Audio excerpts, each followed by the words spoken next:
कि छोटी छोटी नदियों की उड़ाही हुई है 2 साल के भीतर, छोटी छोटी नदियों का। और उड़ाही में केवल उड़ाही नहीं हुआ, उस मिट्टी को भी लोगों ने, तन ठेकेदारों ने बेच डाला। मान लो कि यदि हमारी नींव 20 फीट की हो और 10 फीट 12 फीट उसकी मिट्टी को कोई निकाल लेगा तो नींव तो हमने समझी। बिहार की जनता जो त्राही माम कल करना पड़ेगा।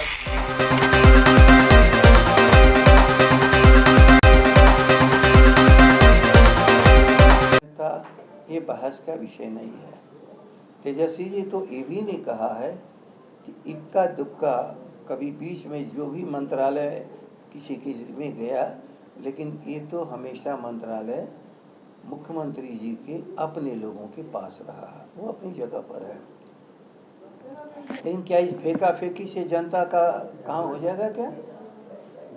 इसलिए मैं कहता हूँ हर विषय को राजनीतिक विषय नहीं बना लेना चाहिए। तलाशिए उस इलाज को, याद रख लेना। क्या रोगी क्या अपनी परहेज नहीं किया इसलिए बीमार हो गया, इसी पर डॉक्टर रोगी को खदेड़ नहीं देता है, तत्काल उसका इलाज करता है, बचाव करता है और फिर सावधानी के लिए उसको सलाह भी दे देता है। इसलिए मैं तो कहूँगा कि इसको राजनीतिक विषय न बनाया जाए। कृपया करके सभी लोग सोचें कि आखिर ये सुल्तानी आपदा क्यों है। और सुल्तानी आपदा मैं कह रहा हूँ तो एक व्यक्ति नहीं है, राज्य की पूरी एक श्रृंखला बनी हुई है जो नीचे तक जाती है।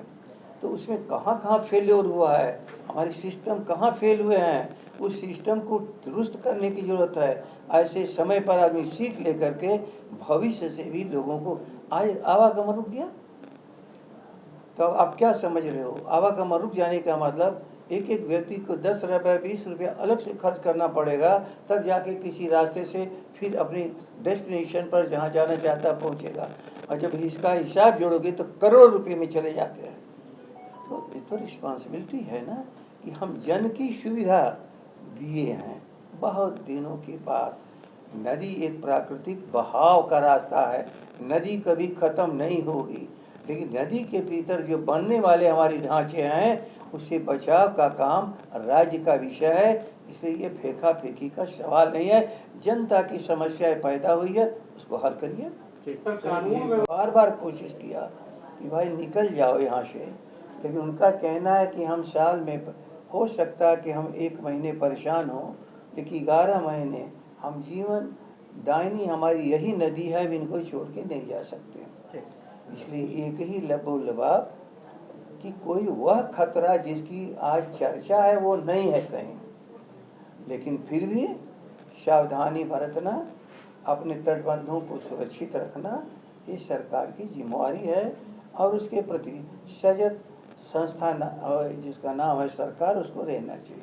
सर, कल एक पत्र सब जगह आ रहा है। आप एक सामयिक चीज बोले हो, क्यों इसको डाइल्यूट करना चाहते हो? तो वो फेक है क्या? आज पूरे बिहार की जन जीवन की रक्षा सुरक्षा के लिए हम सब लोग चिंतित हैं, उतना ही पता हो।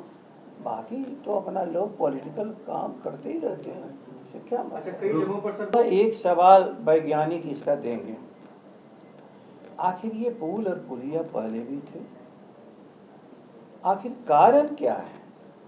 एक ही हम प्राकृतिक का बदलाव, हम प्रकृति का देख रहे हैं। इस साल भयानक गर्मी मिली, भयानक गर्मी। क्या इसका कुछ प्रभाव पड़ा है क्या?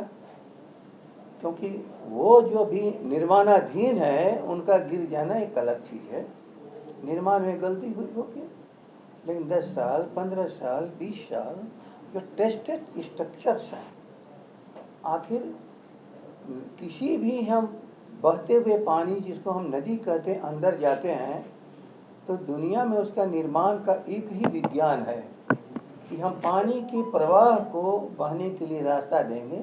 इसलिए जो पुल बनता है हम ऊपर से जाते हैं और पानी अपने रास्ते से चला जाता है।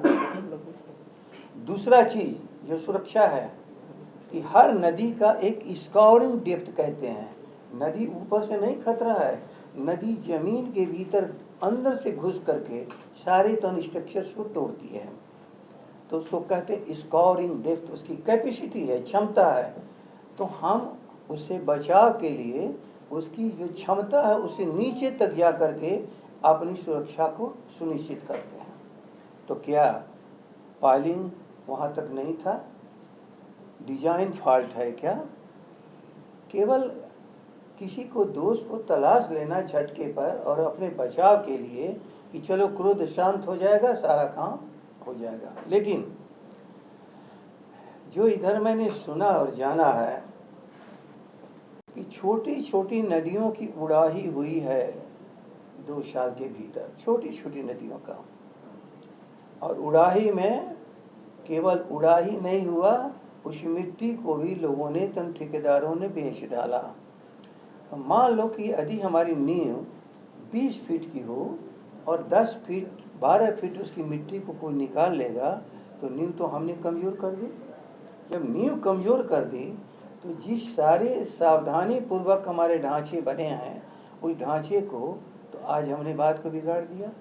इसलिए मैं बराबर कहता हूँ, प्राकृतिक आपदा एक होती है दैविक, ख्याल कर लो, जिसको हम भगवान कहते हैं, आसमानी कहते हैं। आसमान से बरसता हुआ पानी, आसमान से गिरती हुई बिजली भयानक बाढ़ का कारण बनती है। एक होती है स्वयं सुल्तानी आपदा, माफ करना शब्द को जरा ठीक से ख्याल करो। एक होता है प्राकृतिक आपदा, आसमानी आपदा, एक होता है सुल्तानी आपदा। हम प्रकृति के नियम को तोड़ेंगे, अपनी रक्षा सुरक्षा स्वयं हम खत्म कर देंगे तो ये हमारी सुल्तानी आपदा है, राज्य का दोष है। अब इसमें कहाँ क्या मामला हुआ है अब ये लोग हमारे बताएंगे, तो जो पानी के वैज्ञानिक हैं, कि क्या हमारी पाइलिंग जो ऑब्स्कवरिंग डेप्थ है वहाँ तक हुई थी कि नहीं हुई थी, क्या पानी का प्रवाह दिया गया था रास्ता कि नहीं दिया गया था। लेकिन उसकी सुरक्षा तो करनी पड़ती है, किनारे किनारे बाकायदे प्रोटेक्शन होता है कि नदी इसके भीतर ही, तटबंध के भीतर और इसी प्रवाह के लिए जो रास्ता दिया गया है उसके अंदर से नदी प्रवाहित हो। लेकिन नदी यदि किनारे से इरोजन कर रही हो, कटाव कर रही हो, उस समय नहीं उसकी सुरक्षा करना, ये बोलो ये तो सुल्तानी आपदा है ना, ये प्राकृतिक आपदा नहीं है। इसलिए मैं आप लोगों के सामने जिन शब्दों को कह रहा हूँ जरा ठीक से ख्याल कर रहे हैं। ये शब्द में अपने आप चलती है। बिहार की जनता जो त्राही माम कल करना पड़ेगा, जिससे अटेंशन देखो लाने दो। मैं एक उदाहरण दे रहा हूँ आप लोगों को। जब कोसी नदी का पानी चला गया था चारे तरफ 3 जिलों में, तो मुख्यमंत्री जी वहाँ सर्वे करके आए, कहे कि बिहार में तो 20 जिला को हम बाढ़ से बचाए, तो 3 जिले का चीज़ है। तो मैं एक शब्द कहा था, मुख्यमंत्री जी ये प्रलय है, नदी अपना रास्ता बदल दी है, ये नदी का फैलाव नहीं हुआ है, नदी का डाइवर्शन हो गया। इसलिए कृपा करके ठीक से समझिए कि ये 3 जगह का नहीं मामला है कि जीनोसाइड हो जाएगा, मनुष्य का जनजीवन खतरे में पड़ेगा। तब यहाँ से लेके दिल्ली तक सावधान लोग हुए, तब जा करके 1000 करोड़ 1200 करोड़ रुपया भारत सरकार ने दिया कि नहीं इसे बचाव का काम करो। इसलिए कभी कभी बड़े विषयों को हम बहुत हल्के ढंग से लेना चाहते हैं। विषय जो है अपने आप में यदि रोग है तो उसकी दवा देना पड़ता है। रोग के इलाज के लिए किसी के दोषारोपण करने से काम नहीं चलता। सर, को लेकर